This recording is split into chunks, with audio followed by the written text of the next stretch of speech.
안녕하세요. 이미선의 책 읽기, 책을 읽는 기쁨 당신에게 오셨습니다. 만물은 흔들리면서 흔들리는 만큼 튼튼한 줄기를 얻고 잎은 흔들려서 스스로 살아있는 잎인 것을 증명한다. 바람은 오늘도 분다. 만물의 잎은 제각기 잎을 엮는 하루를 가누고 들판의 슬픔, 들판의 고독, 들판의 고통, 그리고 들판의 말똥도 다른 곳에서 각각 자기와 만나고 있다. 오래전부터 제가 정말 좋아하면서 외우고 있는 시의 두 연을 읽어드렸습니다. 오규원 시인의 만물은 흔들리면서. 맨 처음 이 시를 읽었을 때는 자주 흔들려서 걱정스러웠던 나 자신에 대한 회복이었다고나 할까요? 임미선의 책 읽기, 오늘 앞에 놓고 있는 책은 홀로서기 심리학입니다. 라라 이 필딩이 지었고요. 이재민의 옮김으로 출판사 메이븐에서 나온 책입니다. 바람의 흔들림과 또 홀로서기는 결국 같은 맥락 위에 있는 것은 아닐까 생각합니다. 많은 분들이 이 책에 대해서 추천의 말을 하고 있는데 한 분의 추천의 말을 소개해 드리고 책으로 들어가 볼까요? 어른이 된다는 것은 더 훌륭하거나 그럴듯한 내가 되는 것이 아니다. 어떤 상황에서도 태도를 뜻대로 조절할 수 있는 성숙한 능력을 갖추는 일이다. 그런 의미에서 이 책은 나를 대하는 태도, 타인을 대하는 태도, 세상을 대하는 태도를 완전히 바꿔 놓을 것이다.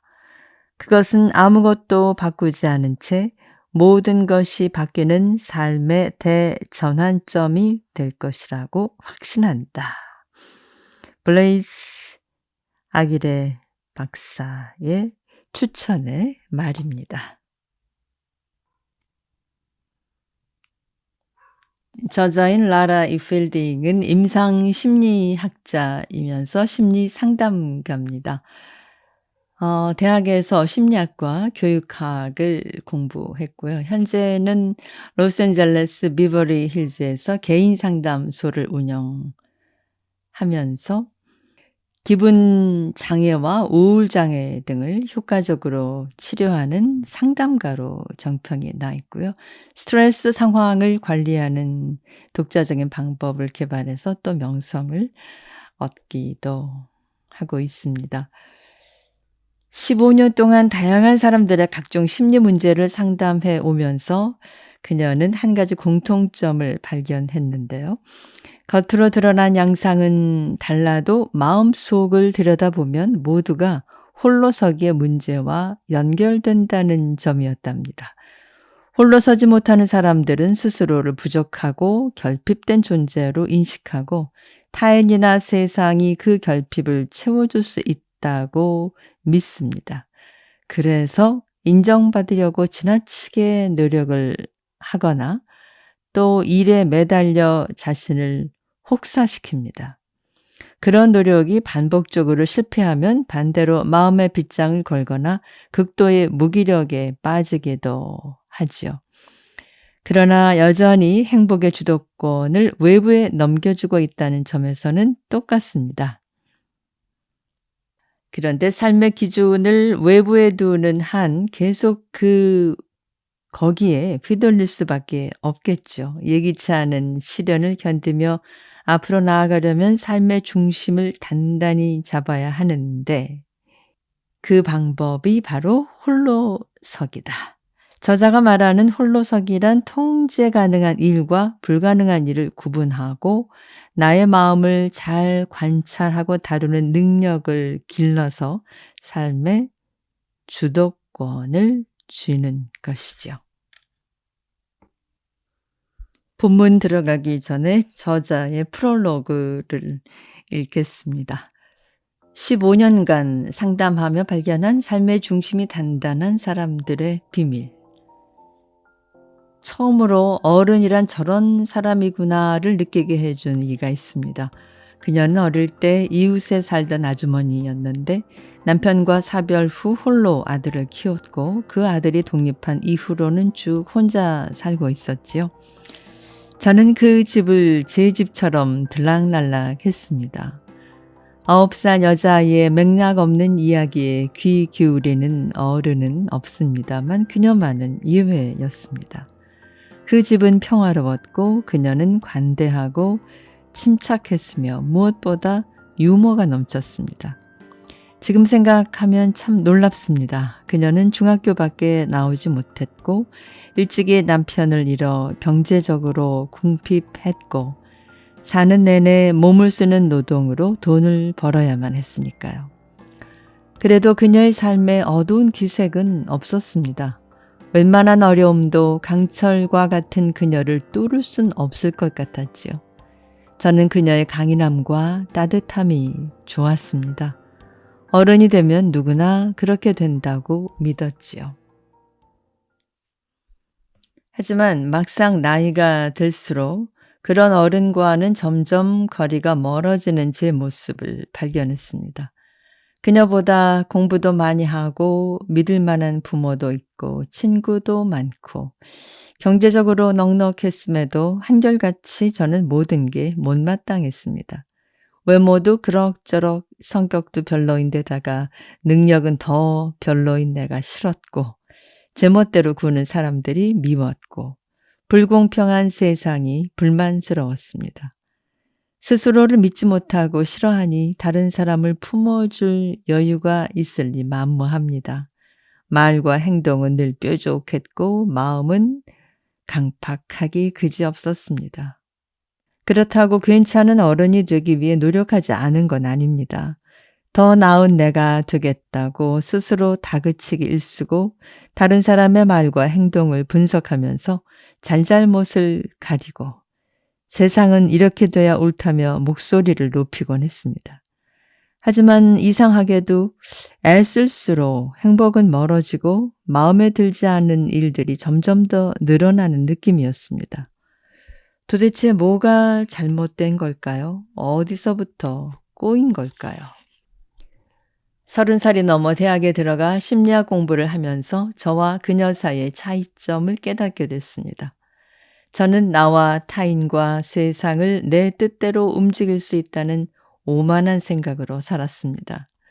예상치 못한 일을 받아들이지 못했고 문제가 생기면 원인을 찾는 데 골몰했습니다.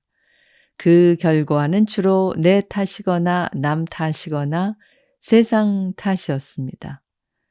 마음이 편안해질 리가 없었지요.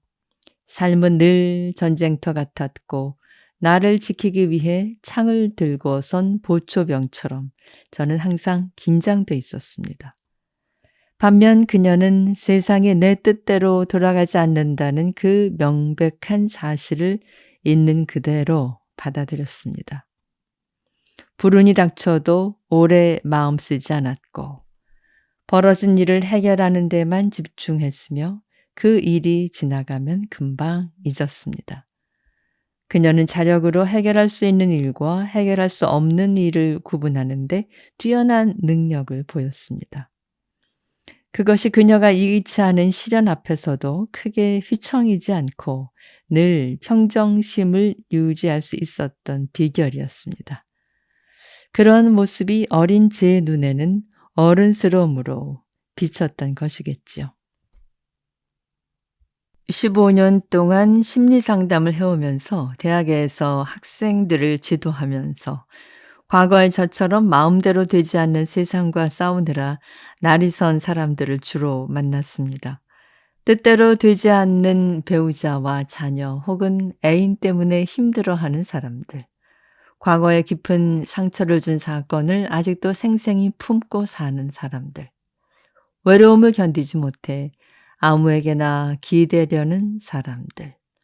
반대로 누구에게도 기대지 않겠다며 마음의 빗장을 꽁꽁 걸어 잠근 사람들. 이들은 타인과 세상을 믿지 못해 힘들어했지만 그 중에서도 가장 믿지 못했던 것은 단연 자기 자신이었습니다. 더 능력 있고 더 사랑스러운 존재였더라면 삶이 완전히 달라졌을 거라고 믿었습니다. 그리고 그러지 못한 자신에게 습관적으로 비난의 화살을 쏘아대곤 했죠. 그러나 내가 달라지면 사람들이 나를 대하는 태도도 달라질 것이고 일도 마음대로 술술 풀릴 텐데 하는 생각은 그야말로 환상에 불과합니다. 모든 일을 자기 뜻대로 이룰 수 있다는 오만함에 불과하며 과거의 저를 반복적인 괴로움에 빠뜨렸던 착각입니다. 한 사람에게는 타인을, 세상을, 심지어 자기 자신의 일부조차도 뜻대로 바꿀 수 있는 능력이 없습니다. 그런데도 내가 바뀌면, 세상이 바뀌면, 내가 달라지면 행복해질 텐데 하는 믿음으로 삶의 주도권을 자꾸만 외부에 떠넘기면 인생은 끊임없이 흔들릴 수밖에 없습니다. 뜻대로 되지 않는 일들을 탓하느라 마음은 좀 채 조용할 날이 없을 테고요. 자기 힘으로 어쩔 수 없는 일과 자기가 정말 통제할 수 있는 일을 구분하는 능력은 심리적 어른 되기의 핵심입니다. 타인과 세상 그리고 지난 과거는 통제 불가능한 일들입니다. 반면 세상을 받아들이고 행동을 결정하는 내 마음만은 통제하에 있습니다. 그 마음을 잘 읽고 다스릴 줄 아는 것, 그것이야말로 우리가 할 수 있는 일의 전부이며 인생을 의지대로 이끌어가기 위한 유일한 방법입니다. 그래서 마음을 잘 다루는 사람은 웬만한 시련 앞에서도 흔들리지 않습니다. 폭풍이 몰아쳐도 끝내 부러지지 않는 뿌리 깊은 나무처럼 단단하게 홀로 설 수 있습니다. 저는 마음을 들여다보는 힘과 기술을 마음 챙김을 통해 배웠습니다. 특히 목표를 향해 달려가야 하는 청년들이 습관적인 감정 기복 문제로 발목이 잡힐 때 마음 챙김을 일상에 적용할 수 있도록 개발한 프로그램을 바탕으로 이 책을 썼습니다. 그러나 마음 챙김을 본격적으로 드러내지는 않았습니다. 살면서 맞닥뜨릴 수밖에 없는 의존성 문제를 마음 챙김의 시각에서 살펴봄으로써 비교적 쉽게 자기 마음에 접근할 수 있도록 하는 것이 이 책의 목표입니다. 우리가 사는 시대를 생각해 봅니다. 사람들은 더 풍요롭고 자유롭고 똑똑해졌는데 어떻게 살아야 할지는 더욱 모르겠다고 말합니다. 그럴수록 답을 바깥에서 찾으려고 하면 혼란스러워질 뿐입니다. 내가 누구이고 무엇을 원하며 어떻게 살고 싶은지에 집중하길 바랍니다. 나를 잘 알고 믿고 좋아할수록 인생이 수월해집니다. 삶의 중심이 단단하면 타인과 세상을 편안한 마음으로 대할 수 있습니다. 우리가 믿고 따르던 어른이 바로 이렇게 포용력 있는 사람들이 아니던가요? 그런 어른의 삶을 살아나갈 수 있기를 진심으로 응원합니다.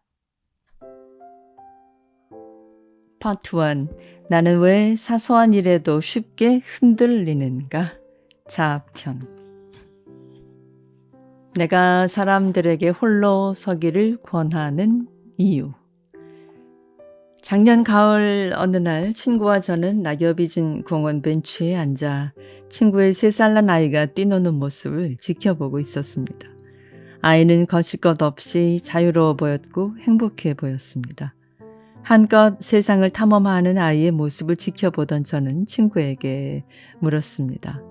아이가 어떤 어른으로 자라길 바라느냐고요. 꼼꼼히 생각하던 친구가 대답했습니다. 성공하면 좋겠지.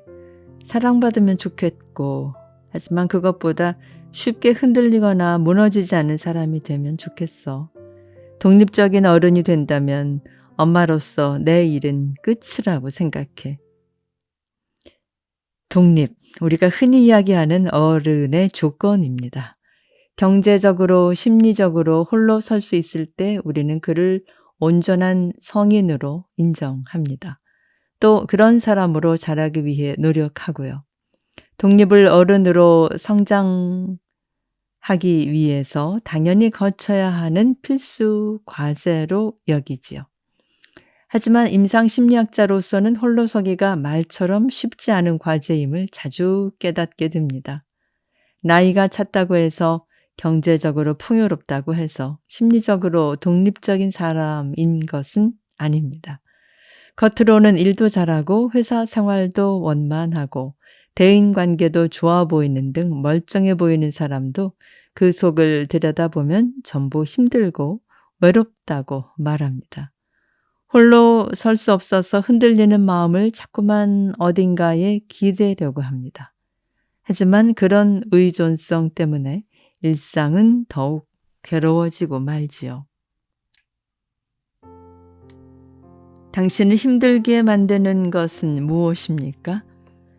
사람들은 여러 가지의 마음을 기대입니다. 술과 게임, 도박, 때로는 마약의 기대, 삶을 구렁텅이로 몰아넣는 사람도 있지만 지극히 일부입니다. 그보다는 타인의 기대는 사람이 훨씬 많습니다. 누가 보더라도 지나치게 의존적인 사람들은 혼자 있는 것을 지독히 싫어하고 끊임없이 곁에 있을 만한 누군가를 찾습니다. 내가 없으면 안 돼. 나는 더 이상 살 수 없어. 라고 말하다가도 그가 떠나면 곧장 다른 연인을 만나는 경우가 여기에 해당하죠. 이와 반대인 사람들도 있습니다. 상대를 자기 뜻대로 움직여야 적성이 풀리는 경우입니다. 부모가 아이를 대할 때 자주 발견되는 태도인데 그들은 저는 괜찮아요. 아이만 행복하면 돼요. 하고 말합니다. 하지만 잘 들여다보면 부모가 아이에게 더 기대고 있는 상태입니다. 아이의 일거수일투족에 자신의 행복이 달려있기 때문입니다. 타인의 시선이나 평가에 지나치게 예민한 사람들도 많습니다. 그들은 자기에 대한 가치를 남들이 평가한다고 느끼지요. 사람들이 칭찬해주면 하늘을 나는 듯 기쁘지만 누군가가 그보다 낮게 평가하면 절벽에서 추락하는 심정이 듭니다. 자기 가치가 남들에게 달려있기 때문에 자존감도 롤러코스터를 탄 것처럼 자꾸만 오르락 내리락 합니다. 그에 따라 기분과 행동도 오락가락하지요. 누구보다 독립적인 사람처럼 보이는데 알고 보면 그렇지 않은 경우도 많습니다. 대표적으로 일을 너무 열심히 하는 사람들입니다. 겉으로는 흔들림 없는 뚝심으로 일을 밀어붙여서 뛰어난 성과를 내기 때문에 그들에게 나약한 의존성 따위는 없어 보입니다. 그러나 그들의 내면엔 너무 높은 자아상이 자리 잡고 있습니다. 그들은 끊임없이 자기에게 속삭입니다. 넌 잘 돼야만 해. 실패하면 나는 무가치해질 거야. 이것밖에 못하다니 실망이야. 아닌 것 같아도 실은 완벽한 자기 이미지에 기대어 살아가는 상태이기 때문에 그들은 현실에 자신을 비난하고 다그치는 데 익숙합니다. 완벽주의적인 성향도 강하지요. 당신만 달라지면 내가 정말 행복해질 텐데, 내가 이 모양인데 사람들이 날 좋아해 줄 리가 없지. 일이 잘 풀려야 내가 더 인정받을 텐데. 흔들리는 마음을 자꾸만 무언가에 기대는 사람들에겐 한 가지 공통점이 있습니다. 그들은 자신을 행복하게 하는 힘이 바깥에 있다고 생각합니다. 나는 뭔가 부족하고 결핍된 존재이며 그 결핍을 타인이나 세상이 채워줄 수 있다고 여깁니다. 그래서 인정받으려고 지나치게 노력하고 일에 매달려 자신을 혹사하거나 자기 힘으로 부족할 땐 다른 사람까지 끌어들이죠. 성공한 배우자를 곁에 두려고 하고 능력 있는 자식으로 키워서 자기 가치를 인정받으려는 것이죠. 이런 노력이 성공 가도를 달리면 큰 문제가 없지만 뜻대로 되지 않을 땐 삶이 힘들어집니다. 성에 차지 않는 배우자와 자식을 원망하고 마음대로 흘러가지 않는 세상 일을 탓하고 무엇보다 부족한 자신을 미워합니다. 자꾸만 힘들어진다면 타인이나 세상에 기대는 습관을 버리면 될 텐데 그러지도 못한 채 더욱 그것에 집착합니다. 그것을 포기하면 조그마한 행복의 가능성도 함께 멀어진다고 믿기 때문입니다.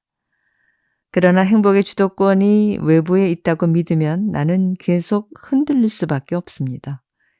일이 잘 풀리면 행복할 것이고 예상치 못한 사건으로 일이 꼬이면 불행해지겠죠. 사람들이 나를 인정하고 좋아해주면 행복하겠지만 그 관심을 유지하기 위해서는 쳇바퀴 위에 올라탄 다람쥐처럼 노력을 멈추지 말아야 할 것입니다. 그런데 바깥에 있는 존재에 따라 결정되는 행복, 갈구해야만 얻을 수 있는 행복이라면 그것을 정말 행복이라고 부를 수 있을까요? 오히려 우리의 기분을 붕붕 뛰었다 추락시키는 만큼 괴로움이라고 부르는 게 더 맞지 않을까요? 사람들이 의외로 모르는 홀로서기의 3가지 의미. 그래서 홀로서기가 필요합니다. 홀로서기란 외부에 기대지 않는 태도이고 행복의 주도권을 다시 나에게로 가져오기 위한 노력입니다. 기대는 사람은 상황에 따라 기분과 행동이 오락가락하지만 홀로 설 수 있는 사람은 기분과 태도가 비교적 일정합니다. 타인과 세상에 의해 내면이 크게 흔들리지 않기 때문입니다. 그런데 제가 이런 이야기를 하면 많은 내담자가 아리숭한 표정으로 말합니다. 선생님, 제가 먼저 믿을 만한 사람이 되어야 홀로서기도 가능한 거 아닌가요? 뭔가 잘하는 게 있어야 다른 것에 기대지를 않죠. 그 말에는 경제적 능력이든 인성이든 실력이든 어느 면에서 완벽한 사람이 되어야 의존하지 않고 흔들리지 않는 삶을 살 수 있지 않겠느냐는 뜻이 담겨 있습니다. 다시 말해서 믿을 만한 사람이 되기 위해 실력을 갖추는 게 우선이라는 논리입니다. 하지만 앞서 살펴봤듯이 그 기준이 외부에 있는 한 완벽해지기 위한 노력에는 끝이 없다는 게 문제입니다. 타인에게 인정받는 일에 끝이 있을까요? 성공에 과연 끝이 있을까요? 외부의 요소들을 모두 통제할 수 있다면 모를까 우리는 언제 이를지 모르는 타인의 평판과 언제 닥칠지 모를 위기에 촉을 세우고 전전긍긍할 것입니다. 이것은 노력한다고 해결될 문제가 아니죠. 그러므로 실력을 먼저 갖추겠다는 생각은 옳지 않습니다. 외부를 향하던 시선을 내부로 돌려 내 마음을 들여다보고 돌보는 일이 곧 행복임을 알아야 합니다.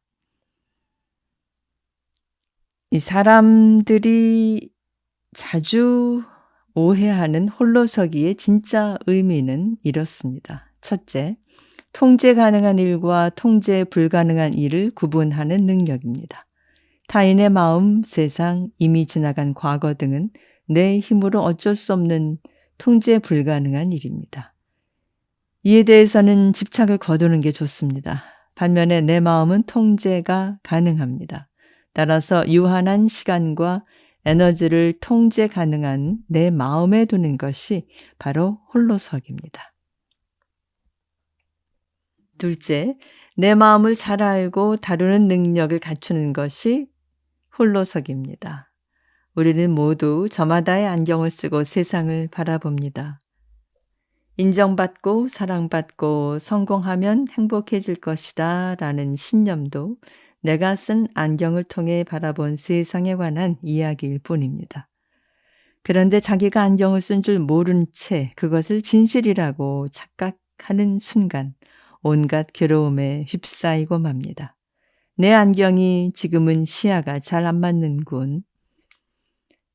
그렇게 넘어가야 할 문제를 예먼 사람 탓, 세상 탓으로 돌리니까요. 홀로서기는 자기가 어떤 안경을 쓰고 있는지 관찰하려는 태도이자 노력입니다. 그렇다고 다른 안경으로 바꾸거나 아예 벗을 수는 없습니다. 안경을 통해 세상을 바라보는 것은 인간의 태생적인 조건이니까요. 다만 자기가 어떤 안경을 썼는지 알기만 해도 안경을 통해 들어온 세상의 모습에 크게 흔들리지 않게 됩니다. 아, 오늘은 세상이 좀 흐리게 보이네. 오늘은 맑아 보이는구나 하면서 나와 세상의 모습을 보이는 그대로 인정하고 수용할 수 있게 됩니다. 내 마음을 잘 다룬다는 것이 바로 이것입니다. 세상을 바라보는 내 안경을 잘 관찰하면 세상 일에 일일이 반응하지 않게 됩니다. 셋째, 내 마음을 잘 다룰 수 있게 되면 인생에 대한 통제력이 생기고 삶에 대한 자신감이 높아집니다. 보통의 우리는 안경을 썼다는 사실을 잊은 채 보이는 대로 들리는 대로 반응하고 행동합니다. 누군가가 듣기 싫은 잔소리를 하면 짜증을 내고 언성을 높입니다. 자기가 쓴 안경 때문에 그 사람 이야기가 잔소리로 들린다는 생각은 할 겨를도 없습니다. 자극에 대해 즉각적으로 반응할 뿐이지요. 그런데 내 눈에 쓰인 안경이 있다는 사실만 알아도 그 안경을 통해 들어온 자극이 내 마음에 일으킨 감정과 생각을 관찰할 수만 있어도 자동적인 반응을 멈추고 어떻게 행동할지를 선택할 수 있게 됩니다. 우욱하는 마음에 화를 내고 후회하는 게 아니라 못 들은 척 할지 아니면 기분 나쁘지 않게 충고를 건넬지 결정할 수 있게 되지요. 선택지가 많아질수록 삶을 스스로 통제하고 조절할 수 있는 여지도 넓어집니다. 그것은 곧 자신감으로 이어지고요. 홀로 설 때 비로소 삶 전체가 달라지는 까닭. 통제 가능한 것과 불가능한 것을 구분하고 내 마음을 잘 관찰하고 다루는 능력을 길러서 삶에 대한 주도권을 쥐는 것. 그것이 바로 홀로서기의 핵심입니다. 그래서 홀로 설 수 있는 사람들은 주변의 상황에 크게 휘둘리지 않습니다. 어떤 상황이 들이닥쳐도 스스로 원만하게 통제할 수 있다는 자신감이 있기 때문이죠. 그들은 스스로에 대해 객관적인 시선을 유지합니다. 자기가 어떤 안경을 쓰고 있는지 잘 알고 있고 다른 사람들도 저마다의 안경을 쓴 채 세상을 바라본다는 사실을 이해하고 있기 때문에 각자가 내리는 해석에 그리 집착하지 않습니다. 그들은 타인이 내리는 평가에 민감하게 반응하지 않고 자기 비난에도 쉽게 빠지지 않습니다. 또 자기 허물이나 못난 모습도 있는 그대로 인정하고 수용합니다. 따라서 기분과 행동에 기복이 없습니다. 일정한 수준을 벗어나지 않고 상식적으로 행동하지요. 그 결과 인간관계도 자연스럽게 좋아집니다. 다른 사람이 하는 말과 행동에 일일이 의미를 부여하지 않습니다. 갑작스럽게 화를 내거나 모나게 구는 일이 줄어듭니다. 또 자신의 부족한 면을 인정하기 때문에 그 부분에 대해 기꺼이 타인에게 도움을 구합니다. 단점이나 부족함을 감추려고 지나치게 애쓰지 않으니 다른 사람이 그를 대하는 데 있어 부담감이 없습니다. 자연스럽고 편안한 관계 맺기가 가능해집니다. 결과적으로 삶 전체가 부드러워집니다. 타인과 세상의 변화에 크게 구애받지 않기에 걸려 넘어질 일이 줄어듭니다. 사실 사람들은 자기를 믿지 못하기 때문에 자꾸만 다른 것에 의존하려 하고 그 때문에 상처 입기를 반복합니다. 반대로 자기를 잘 알고 자기가 내리는 판단과 행동에 믿음이 생기면 외부에 의존할 일이 줄어듭니다. 그럴수록 나에게 너그러워지고 타인에게 관대해지며 인생은 부드러워지지요. 삶을 변화시키는 마법이 바로 홀로서기에 있습니다. 오락가락하는 감정, 상처 주는 타인, 나를 깎아내리는 나쁜 버릇 때문에 마음이 다치고 힘이 든다면 지금 무엇에 마음을 기대고 있는지 살펴보길 바랍니다. 기대고 싶지 않은데도 자꾸만 기대게 된다면 그에 집착하는 마음까지도 있는 그대로 주의해서 바라보세요. 나를 힘들게 하는 문제가 해소될 때 행복에 이를 것 같지만 반대로 생각해야 합니다. 시선을 내부로 돌려 내 마음을 관찰하고 돌보는 순간 나를 힘들게 하는 문제들이 도미노처럼 해결됩니다. 자꾸만 기대고 싶은 당신에게 제가 홀로 서기를 권하는 이유입니다. 3. 흔들리는 순간 내 감정부터 살펴봐야 하는 이유. 별 일도 아닌데 아주 사소한 일이었는데 너무 크게 화를 낸 후 그런 자신에게 당황한 적은 없었나요? 식당에서 나보다 늦게 온 사람의 음식이 먼저 나와서 다른 사람한테 친절하던 정원이 나만 무뚝뚝하게 돼서 옆집 강아지가 너무 시끄럽게 짖어서 배우자가 양말을 제대로 벗어놓지 않아서 뒤돌아보면 얼마든지 있을 수 있는 일인데도 당시에는 불같이 끓어오르는 분노를 주체하지 못해 나쁜 말을 쏟아내고 후회하는 경우가 있습니다. 왜 우리는 분노라는 감정 앞에 이토록 취약해지는 걸까요? 분노를 찬찬히 들여다보면 그 이면에 다른 감정이 숨어 있습니다. 대부분은 불안이지요. 사랑받지 못할 거라는 불안, 인정받지 못할 거라는 불안, 지금 겪고 있는 이 문제가 나아지지 않을 거라는 불안입니다. 때론 슬픔이 분노의 탈을 쓰고 나타나기도 합니다. 분노, 불안, 슬픔 등은 흔히 부정적으로 여겨지는 감정입니다. 그런데 우리는 부정적인 감정을 능숙하게 다루는 방법을 잘 배우지 못했습니다. 울면 안 돼라는 노래를 떠올려 보세요.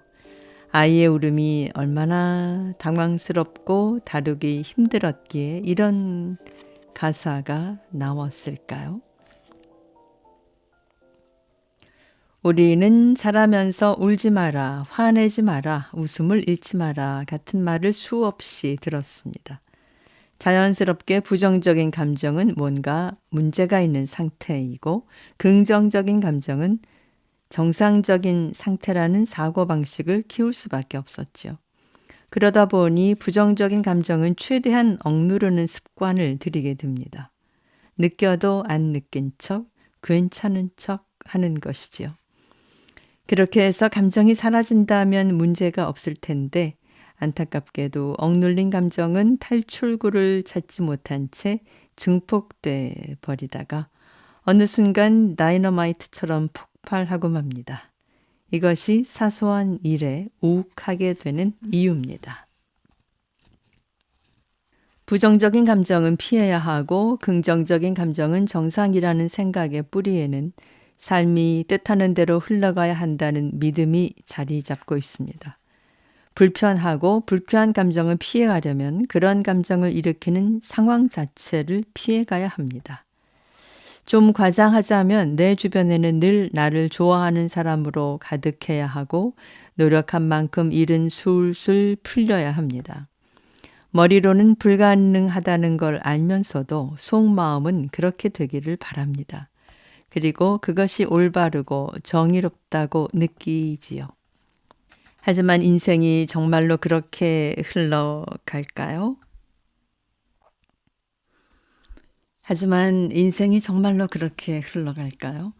저는 자동차의 비유를 들어 삶을 설명합니다. 자동차는 종류가 많고 각기 다른 장단점이 있습니다. 예를 들어 지프차는 험한 비포장 도로를 쉽게 달리고 둔덕도 거뜬히 넘어갑니다. 대신 가속 능력은 떨어지지요. 반대로 스포츠카는 빠르고 날렵하지만 비포장 도로에서는 가속 능력이 전혀 쓸모없을 뿐만 아니라 유지비가 많이 듭니다. 우리도 자동차와 비슷하게 각기 다른 특성을 보입니다. 어떤 사람은 감각이 예민해서 창의적인 아이디어를 잘 떠올리지만 쉽게 지칩니다.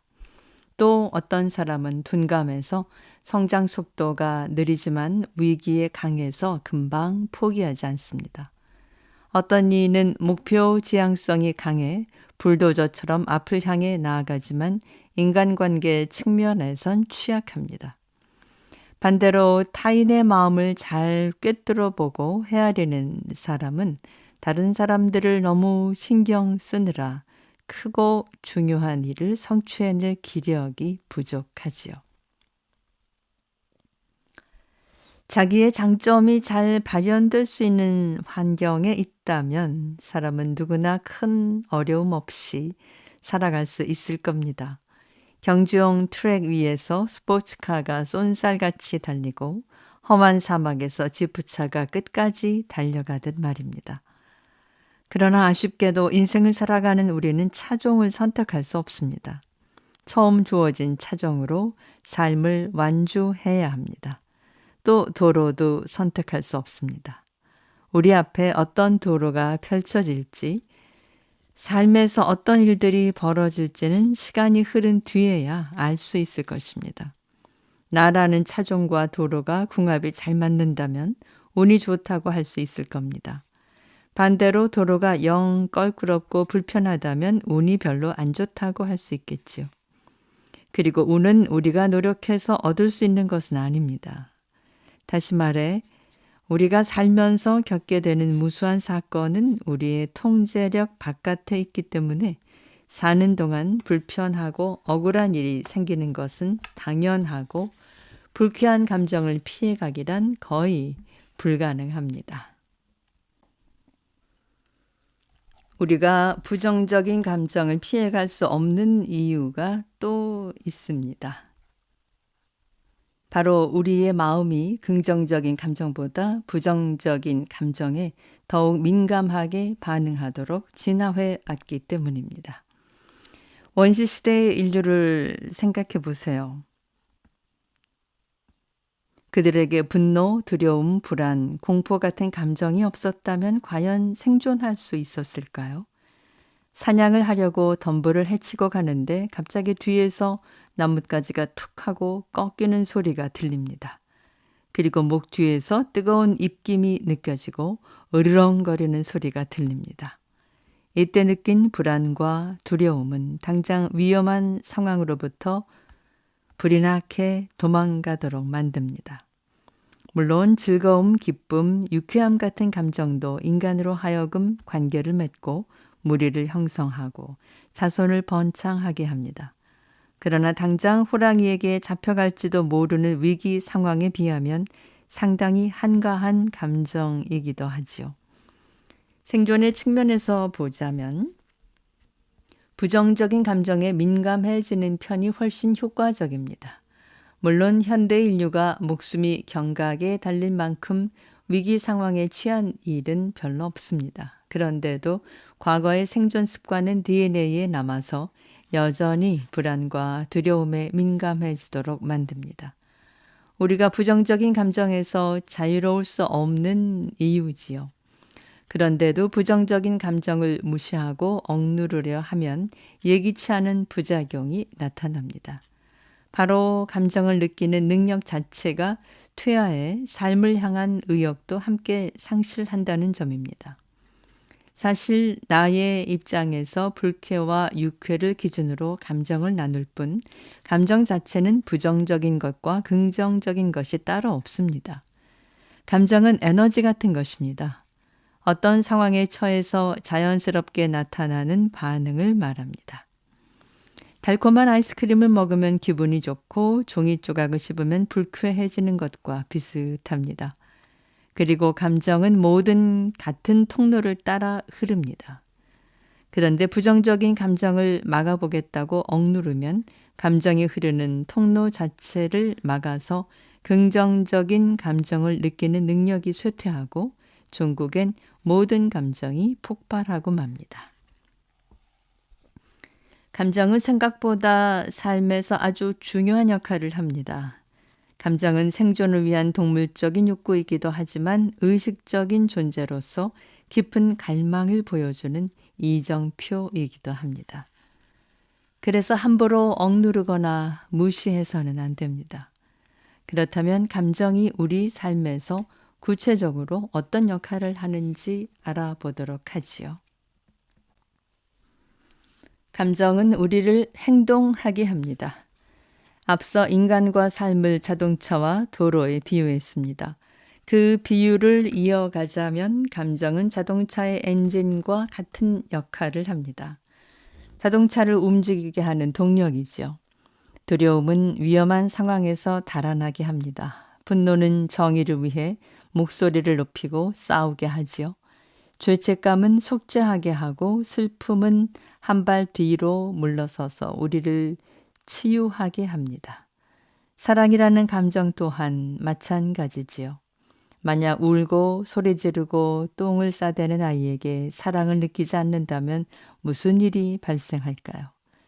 이처럼 감정은 우리를 행동하게 하는 에너지입니다.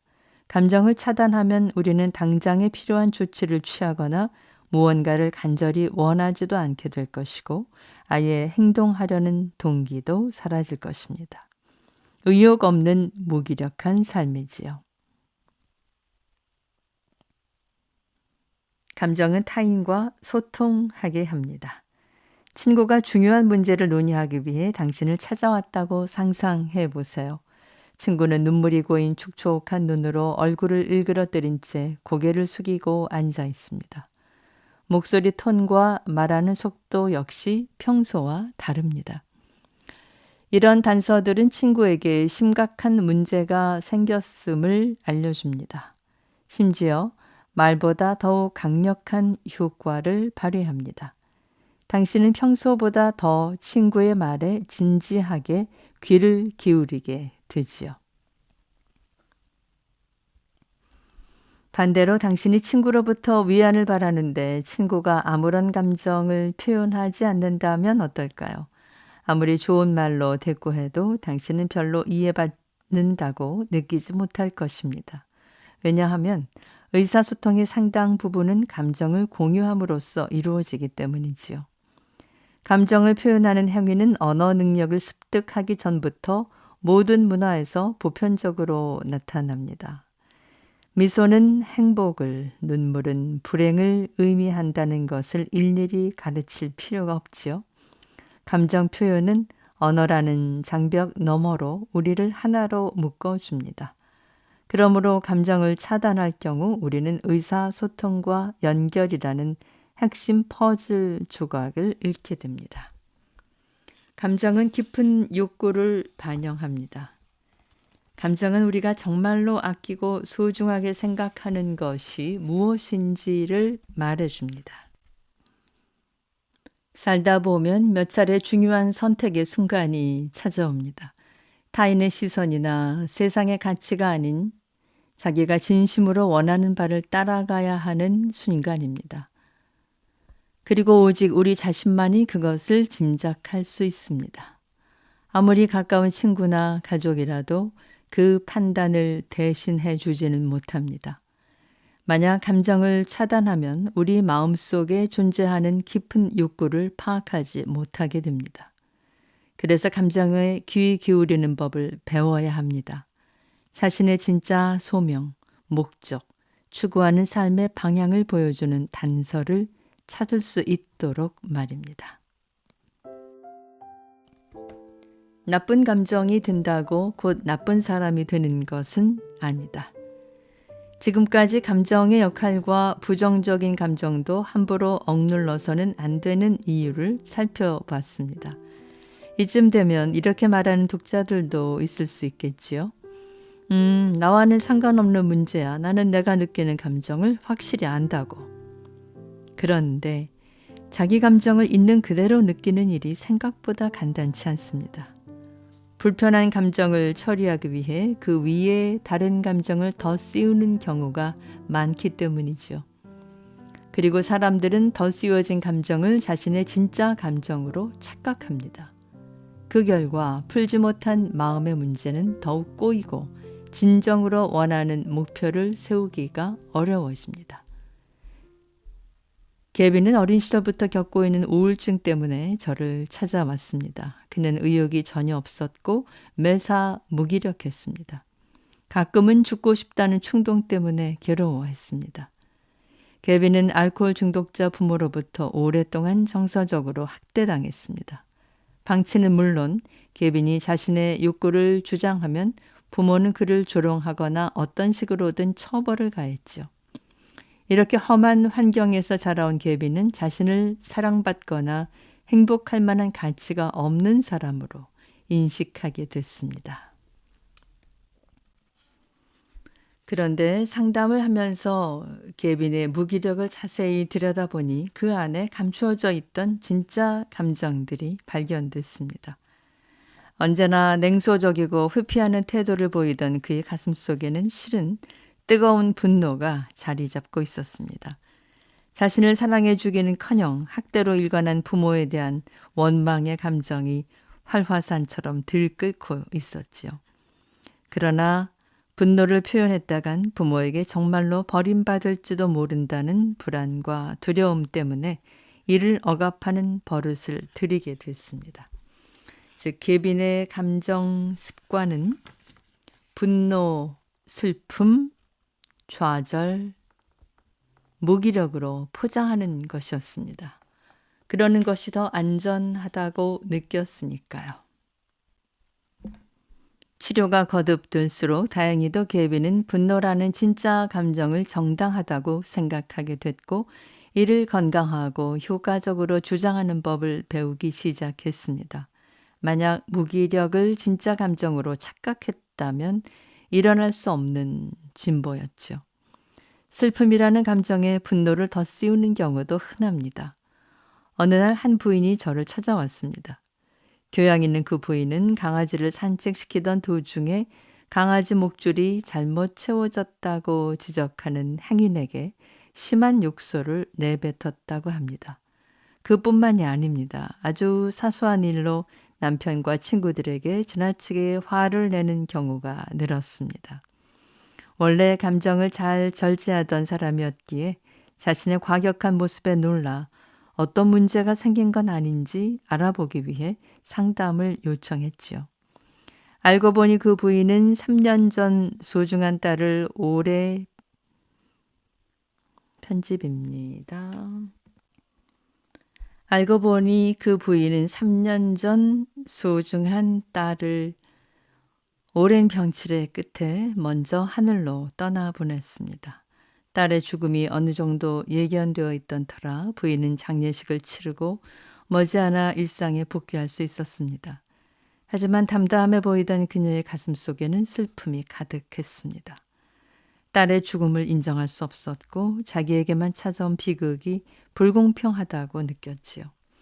하지만 체면을 중시하는 분위기에서 자라온 그녀는 목 놓아 울지 못한 채 슬픔을 꾹꾹 눌러놓았습니다. 결국 그 슬픔은 분노로 터져 나왔습니다. 감정은 죄가 없다. 감정에 대한 나의 감정이 문제일 뿐. 사실 감정 자체는 잘못이 없습니다. 다만 감정에 대한 감정이 문제를 일으킬 뿐이지요.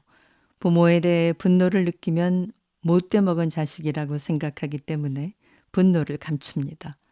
슬픔을 표현하는 것은 몰상식한 것이라고 생각하기 때문에 슬픔을 감춥니다. 하지만 제 아무리 다른 감정으로 잘 포장해 놓아도 진짜 감정은 숨겨지지 않습니다. 어떤 방식으로든 그 모습을 드러내고 말지요. 그러므로 감정에 대해 옳고 그름, 좋고 나쁨을 자꾸만 판단하려고 하지 마세요. 분노를 느낀다고 해서 나쁜 사람이 되는 것은 아닙니다. 분노를 행동으로 옮겼을 때 나쁜 사람이 되는 것이지요. 슬픔을 느낀다고 해서 약한 사람이 되는 것은 아닙니다. 슬픔에만 잠겨 있기를 선택했을 때 약한 사람이 되는 것입니다. 그러나 자기가 느끼는 감정에 솔직해져도 됩니다. 그것 이외에 인생을 제대로 사는 방법은 없기 때문입니다. 내 안의 분노와 평화롭게 지내는 법. 그렇다면 마지막 단계로 어떻게 하면 감정과 마주하고 그것을 잘 다룰 수 있는지 그 방법에 대해 알아볼게요. 첫째, 감정에 너무 의미를 부여하지 마세요. 감정은 일시적인 현상입니다. 격하게 튀어나오는 감정도 마찬가지입니다. 그냥 내버려 두면 알아서 사그라듭니다. 반대로 자꾸 생각하고 의미를 부여하고 판단할수록 감정은 날개를 단 듯 더욱 활개를 칩니다. 감정이 부정적인 생각을 줄줄이 끌고 오는 것이죠. 이런 일로 화를 내다니 난 너무 나약해 라든가 저 따위로 행동하다니 저 사람 날 무시하나? 이런 것들이 감정에 날개를 달아주는 생각입니다. 그런데 잘 따져보세요. 감정이 나와 타인에 대한 평가로까지 이어져야 할 필연적인 이유가 있나요? 화를 내면 나약하다는 판단의 근거는 정확한가요? 나를 잘 모르는 사람이 굳이 나를 무시해야 할 이유가 있나요? 없습니다. 그러므로 내가 화가 났네 하고 담백하게 대응해 보세요. 그러면 소용돌이치던 감정도 차차 잦아들면서 알아서 멈춥니다. 둘째, 긍정적인 감정과 부정적인 감정을 따로 구분하지 마세요. 감각의 동물인 우리가 유쾌와 불쾌를 느끼는 건 당연합니다. 그런데 특정 감정을 묶어 좋은 것과 나쁜 것으로 구분하는 이 일은 단순히 감각의 영역에 국한되어 일어나지 않습니다.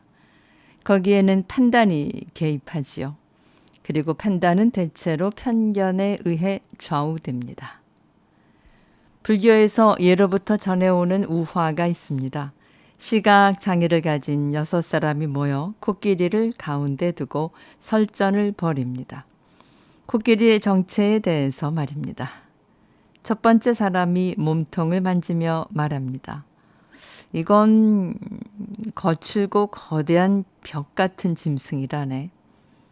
그러자 두 번째 사람이 이빨을 만지며 응수합니다. 아니야. 창처럼 날카로운 동물이야. 세 번째 사람은 코를 만지며 이렇게 말하지요. 둘 다 틀렸어. 이건 뱀 같아.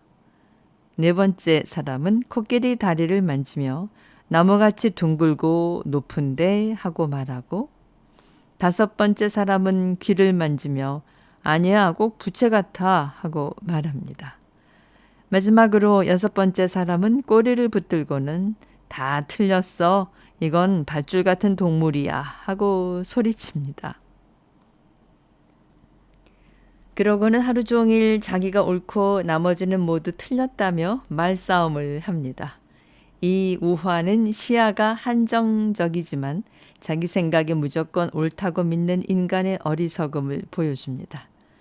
감정을 판단할 때도 마찬가지입니다. 우리는 주로 교육받은 내용과 과거의 경험을 근거로 들어 감정을 구분합니다.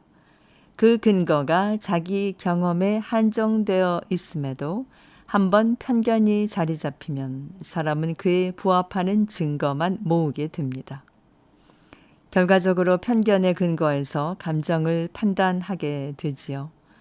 그러므로 감정에 대해서는 판단의 잣대를 들이밀지 마세요. 앞서 말했듯 감정은 에너지이고 일어났다가 사라집니다. 감정에 대한 잘못된 판단과 집착은 결국 부정적인 감정을 억누르고 감추는 습관으로 이어집니다. 셋째, 감정이 드는 순간 알아차리는 훈련을 해야 합니다. 감정이 판단으로 연결되는 과정은 매우 자동적이어서 그 고리를 끊기란 여간 쉽지 않습니다.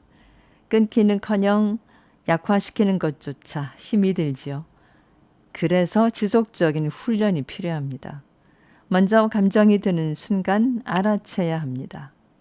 그래야 자동적으로 반응하지 않지요. 그러려면 감정을 느끼는 나에게서 한 걸음 떨어져서 그것을 관찰하는 나의 힘을 키워야 합니다. 마음 챙김에서 명상을 권유하는 이유이기도 합니다. 명상을 할수록 관찰하는 나의 힘이 세져서 감정이 일어나는 순간 먼저 그것을 살피게 되고 즉각 반응하기 전에 조절할 수 있게 됩니다. 감정. 어느 때는 내 것 같다가도 어느 순간 내 것이 아닌 듯 할 때가 많습니다. 마음대로 되지 않는 세상을 살아가자니 의도치 않게 불쾌한 감정들이 튀어나오는 것은 어쩔 수 없습니다. 다만 그렇다고 해서 감정의 노예로 살아도 된다는 뜻은 아니지요. 감정을 주체적으로 잘 조절할수록 인생을 더욱 주체적으로 살아갈 수 있습니다. 잊지 마세요. 아무리 화가 나는 순간에도 그 분노의 주인은 나 자신입니다. 이렇게 해서 홀로서기 심리학 가운데 첫 번째 파트, 나는 왜 사소한 일에도 쉽게 흔들리는가 자편 중에서, 그리고 파트 1의 챕터 3, 흔들리는 순간 내 감정부터 살펴봐야 하는 이유에서 또 부분적으로 읽어드렸습니다.